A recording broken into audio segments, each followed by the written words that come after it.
आप अचानक से सो करके उठते हैं और आपको पता नहीं चलता कि ये हो क्या रहा है।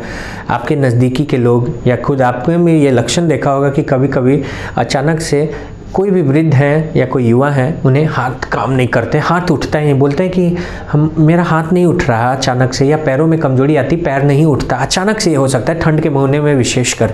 अब ऐसे पेशेंट्स अगर डायबिटीज़ के हैं, ऐसे पेशेंट्स अगर अन्य बीमारियों के हैं, बीपी के हैं, तो उनमें हम बोलते हैं कि पैरालिसिस का अटैक आ सकता है अगर ये लक्षण मौजूद रहते हैं। इसके साथ साथ सूनापन हो जाता, पैर उठते काम नहीं करते, हाथ उठना पड़ना कम हो जाता।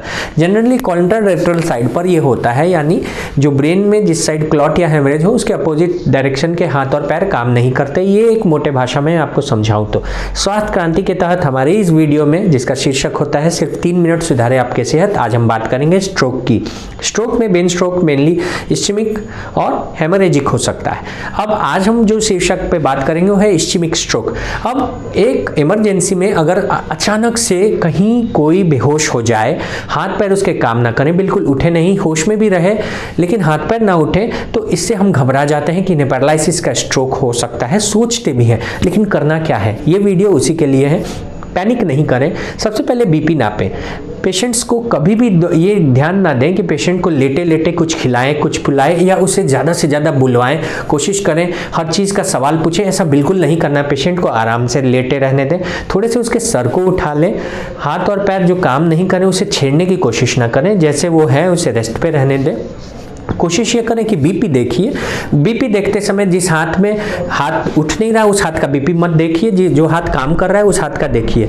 बीपी देखने के अलावा आपको ये भी जरूरी है कि उनके ऑक्सीजन का स्तर देखिए और कहीं कुछ और दिक्कत तो नहीं, उल्टियाँ नहीं हो रही, इस पर गौर कीजिए। इसके अलावा अगर आपको लगे कि वो पेशेंट्स की हिस्ट्री है डायबिटीज़ की, वो पेशेंट्स कहीं ना कहीं उसका शुगर जब हम नापे बहुत ज़्यादा है और वो पेशेंट्स बीपी का नहीं है, अभी बीपी उसका 150 140 है, तो ये बहुत हद तक इस्चेमिक स्ट्रोक की तरफ इशारा कर सकता है। ऐसी बीमारी में खून का जो थक्का है वो हमारे ब्रेन में कहीं भी जम सकता है, अलग अलग एरियाज में अलग अलग हिसाब से, और जो वो ब्रेन का क्लॉट जमता है, थक्का जमता है, उसकी वजह से ये परेशानी होती है। अगर नज़दीकी आपके फिजिशियन हैं, कंसल्टेंट फिजिशियन, न्यूरो फिजिशियन, तो उनसे मिल करके आप दिखा सकते हैं। और नहीं, सिटी स्कैन तो बहुत ज़रूरी है आपका सिटी हेड कराना। अगर ये दोनों पॉसिबल नहीं है तो सर्वप्रथम ये बहुत इंपॉर्टेंट है कि फिजिशियन के सलाह के बाद उस क्लॉट को डिसॉल्व करने के लिए जो इंपॉर्टेंट दवाइयां हैं, उसमें फोंडापेरिनॉक्स आता है, हेपरिन आता है, जो भी बहुत इंपॉर्टेंट हो सकता है आपको देना। साथ साथ ऐसे कॉग्निटिव इंप्रूवमेंट की दवाइयां जिसमें सिटिकोलिन आता है, इसमें पिरासिटाम आता है, और साथ साथ ब्लड थिनिंग ऑप्शंस, इसको तुरंत शुरू करें अपने फिजिशियन से सलाह के बाद।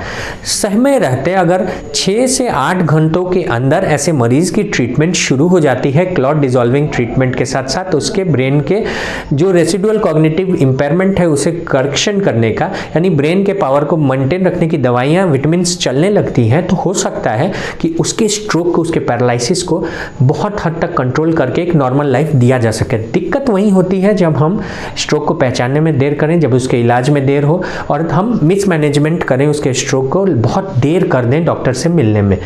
कुछ ज़रूरी दवाइयाँ जैसे मैंने आपको बताया, हेपरिन हो सकता है, लो मोलिकुलर वेट हेपरिन हो सकता है, फोंडापेरिनॉक्स, और इसके साथ साथ पिरासिटाम, सिटिकोलिन, जिसका डोज आपके डॉक्टर आपके जो पेशेंट है उसके बीमारी और उसके वेट बैंड और साथ साथ अलग चीज़ों पर निर्भर करके देंगे। ये था इस्चेमिक स्ट्रोक के बारे में, कैसे मैनेज करें, पहचानें कैसे स्ट्रोक को। आज के लिए इतना ही। जय हिंद, जय स्वास्थ्य क्रांति।